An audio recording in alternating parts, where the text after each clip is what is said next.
Bom, gente, eu vou avançar mais um pouquinho.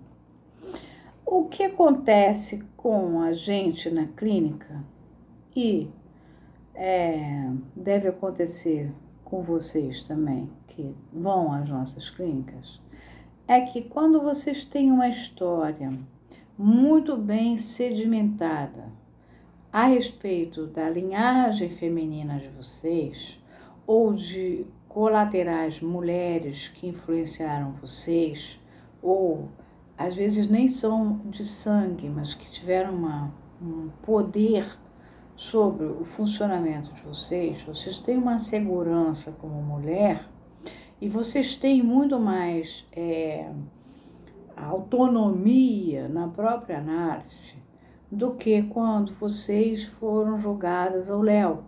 E aí eu tenho que ficar dizendo assim, olha, faz uma coisa, você tem alguma parenta próxima? Você tem irmã mais velha? Vai ver fotografia, porque vendo fotografia, pede para ver fotografia, vamos ver todo mundo ver fotografia, tá? Porque aí você começa a saber as histórias da sua vida, das mulheres da sua história, como é que elas se organizaram, quem passou fome, quem foi viúva, quem foi mal cuidada, quem foi maltratada, quem foi bem sucedida, quem era má, quem não era. Toda essa coisa feminina que constituiu a teia na qual você acabou sendo tecida. Então, eu vou dar um pouco mais de continuidade aqui. Dentro da tradição nativa, cada estágio de crescimento de uma mulher é explicado às meninas que estão em fase de crescimento. Uma menina, quando ela é bem cuidada, quando ela vem de uma família sedimentada, à medida em que ela vai passando os aninhos dela, de uma fase para outra, da primeira infância para a segunda infância, da segunda infância para a puberdade, da puberdade para a adolescência, a questão da menarca, os namoros, a vida social, os grupinhos, a orientação profissional, o direcionamento para o estudo, tudo isso. Quando a família é sedimentada, essa menina tem isso. E tem as histórias das avós, das bisavós, tem os retratos de família na parede, tem as histórias. Às vezes não tem nem retrato. Eu tive uma secretária que era de origem negra, que eles eram todos do candomblé, que eles tinham um barracão, mas eles tinham a história deles desde a escravidão. Aquilo ali era as mulheres daquele, vou dizer que era um clã praticamente, elas eram de um vigor, de uma força. Então ela sabia até da tetravó dela. Quer dizer, então aquilo passava, ela tinha um saber ancestral. E ela era muito respeitada na clínica onde eu trabalhava. Bom, o ensinamento começa antes do primeiro fluxo menstrual da jovem e é marcado pelos ritos de passagem. O termo ritual de passagem a antropologia vai usar. E de qualquer maneira, você, para passar de uma coisa para outra, você faz uma espécie de provas, né? Tem em certas tribos o menino tem que aceitar ser todo mordido por abelhas e assim por diante. São ritos de passagem. As meninas também têm os ritos de passagem, que são dados dentro do universo de cada família, né? Então, tem que ler certos livros, tem que aprender em certos lugares, tem que aprender a bordar, a afiar, nas meninas árabes tem a questão do véu, né? A escolha do véu, o véu é fundamental, né? Quando elas menstruam. Enfim, tem várias coisas assim, tá? São rituais de passagem. Cada mulher da tribo tem a honra de se tornar parte da grande energia criativa. Ela é uma parte daquela imensa árvore que cresce. Ela não é esse lado daqui, ela é esse lado daqui, ela tem essa posição, ela é a mais velha, ou ela é isso, ou ela é aquilo, ou ela é incumbida de tal e tal tarefa, ou ela tem mais habilidade para tal coisa. Isso tudo vai sendo visto à medida em que a menina vai crescendo e, ao mesmo tempo, à medida da ancestralidade dessa menina.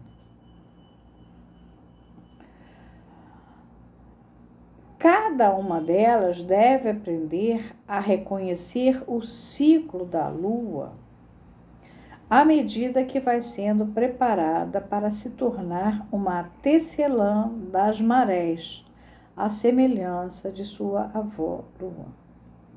Então, ela vai aprendendo a reconhecer os ciclos de tudo, né? Na nossa vida ocidental, por exemplo, a gente tem, nem só ocidental, em todos os lugares, né? Se os judeus, eles têm os ritos, né? De cada tempo, de cada época, de cada... Isso tudo a criança, por exemplo, as crianças na sinagoga, me chama a atenção que no Shabat você leva as crianças, elas comunicando lá fora, mas elas vão se familiarizando com aquilo. Elas não entram na igreja, mas elas estão ali familiarizadas com o ser judeu, esse ser judeu.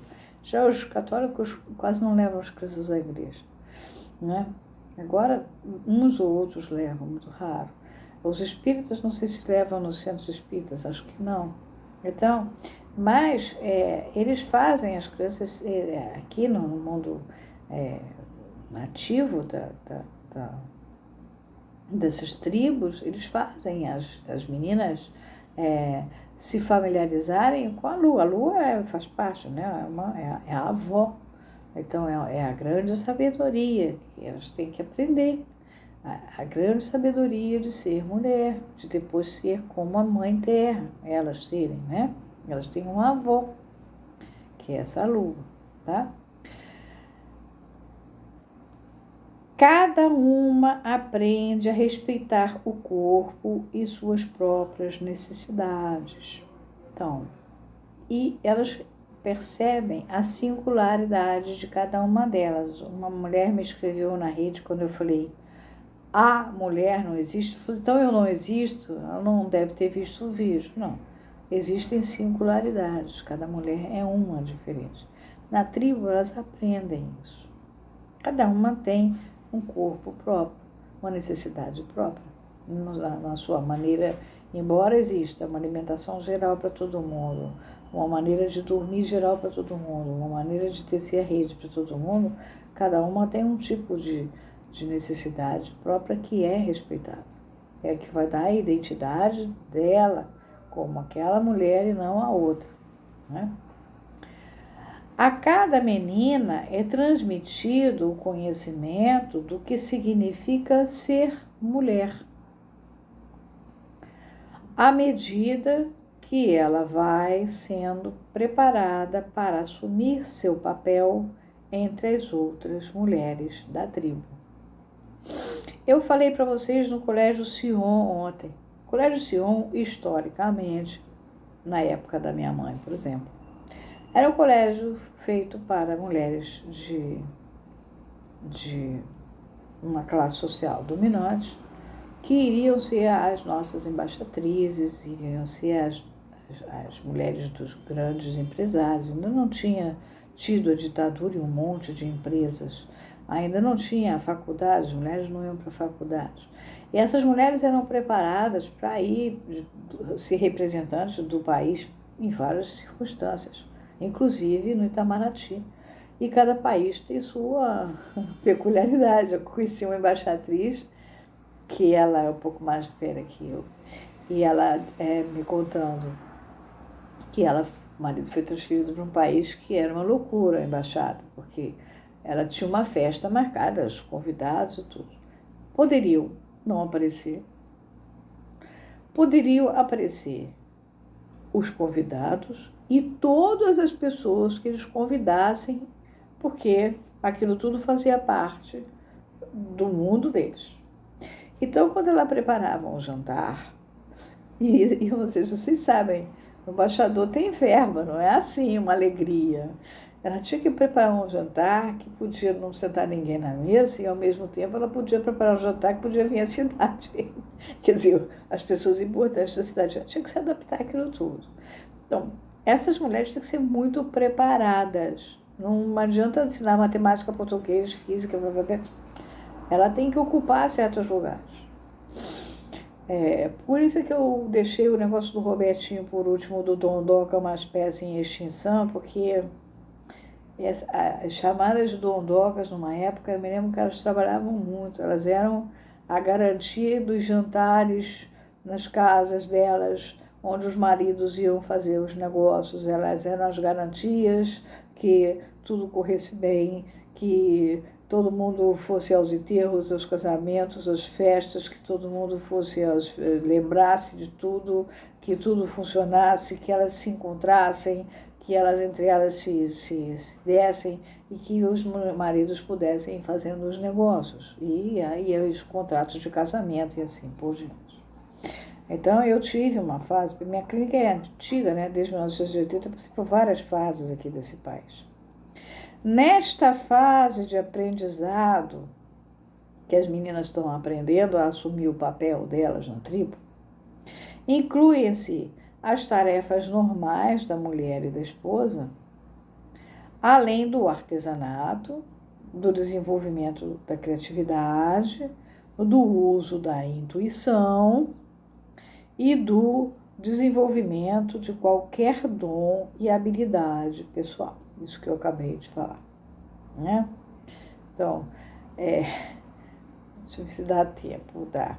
Uma vez eu escutei um cunhado meu conversando com o outro. O outro estava precisando arranjar uma mulher para ele. E aí o irmão disse: a fulana ficou viúva, ela é ótima, ela era mulher do ciclano. Eu fiquei escutando aquilo. Eu era nova na família. E eu achei estranho. Depois eu perguntei ao meu marido: que história é essa? Assim, não, porque casar não é com qualquer uma, não. A gente tem que ver com quem que a gente casa, porque tem que ser uma mulher que segure os jantares, que segure as festas, que segure as viagens, que segure, aguente tudo. Não é se ela é bonita ou feia, ela vai ocupar uma função muito importante. E o fulano está precisando de uma mulher muito importante. Mulher, eu era nova naquela família, não era o meu primeiro marido, era o segundo. Aí ele me disse: não, tem que ser uma mulher de 400 talheres para o fulano. Eu falei: bom, eu guardei aquele nome. Isso foi uma geração, uma época. Hoje as coisas estão mudando. Por isso que eu deixei a última estrofe do Robertinho, do negócio do Rosa Choque, para a gente conversar, porque isso está acontecendo na clínica, está sendo uma grande mudança. Temos ainda o conhecimento de cerimônias e de rituais, a ajuda no nascimento dos bebês, elas começam a participar disso. Antes mesmo de elas terem bebês, delas casarem, elas vão sendo preparadas para saber como é que nasce um bebê, elas vão, isso dentro das tribos. Além da utilização dos seus dons de cura e dos seus totens pessoais. Freud escreveu um livro chamado Totem Tabu, de onde depois Lacan vai tirar até a fórmula da sexuação, aquela que o homem é diferente de mulher, que eu falei, existe pelo menos um que não é castrado. Isso aí está lá no Totem Tabu, está tirado de lá. O totem, você tem um animal totêmico, por exemplo, o tigre é o meu animal de proteção, o leão é o meu animal de proteção, o lobo é o meu animal de proteção, a ursa é o meu animal de proteção. E é o totem. Qual é o tabu? O tabu é que daquele totem eu não posso comer a carne. Ali, tabu. Tabu quer dizer impedido de tocar, não pode tocar naquilo. Tá? Então, elas têm, cada menina vai ter seu totem pessoal, mas tem o totem da tribo também. Então, ela tem o totem pessoal, ela tem por exemplo, nas meninas do candomblé, elas são filhas de Oxum, elas são filhas de Iemanjá, elas são filhas de Inhaçã, elas são filhas de... Então, ali, aquele Deus tem que ser honrado, que vem a ser uma força da natureza, né? É o rio, é o trovão, é a tempestade, né? É o mar, a Lagoa, Namburucu, enfim, ali, aquela é a parte totêmica dela. E cada um tem o seu totem, né? Tem gente na Igreja Católica que tem a Nossa Senhora da Aparecida, a Nossa Senhora da Penha, a Nossa Senhora de Fátima, o São José, é o seu totem, tá? Então, nesse momento, vocês reparem que tem um crescimento projetado no sentido de projeto arquitetônico. Eles estão construindo as mulheres da tribo. Cada uma é uma espécie de uma pedra de uma construção e cada uma vai ficar num lugar determinado dentro dessa obra toda que vai levar a tribo a se manter e a garantir a sua sobrevivência. A gente tem em famílias até hoje essa construção. A tia fulana, a tia ciclana, beltrana, maricota, periquita, a filha do tal, eu tratei de uma menina que uma tia, uma menina, maneira de falar, uma mulher, ela tinha uma tia avó, eu acho que era a incumbida de socorrer, não casou. Ela era o socorro da família inteira, a família gigantesca italiana. E ela nunca casou, porque ela era E quando ela ficou muito velhinha, aí as italianas que eram casadas se juntaram e deram uma mesadinha para ela poder viver, porque ela já não tinha mais como ser a que fazia os partos, que cuidava das crianças que nasciam. Ela foi excluída da possibilidade de casar e ter filhos. Ela foi determinada para isso. Era um grupo que imigrou para cá naquela época que muita gente imigrou. Essa gente que hoje tem o passaporte duplo e tal. Enfim, isso tudo existe nos dias de hoje, é só uma questão de adaptação. Eu estou trazendo os índios porque é bonitão o negócio aqui, né? Organizadinho. Mas e assim me poupa, não precisar ficar citando o caso clínico o tempo inteiro e falando de pessoas. Falei da senhora italiana, mas eu conheci várias famílias que tinham sempre uma pobre de uma criatura que era incumbida de não casar, que era para ela justamente ficar de cá para lá sendo usada. Mas é uma maneira de poder não precisar expor as pessoas, tá bom? Bom, ficamos por aqui hoje, esse é o vídeo 49.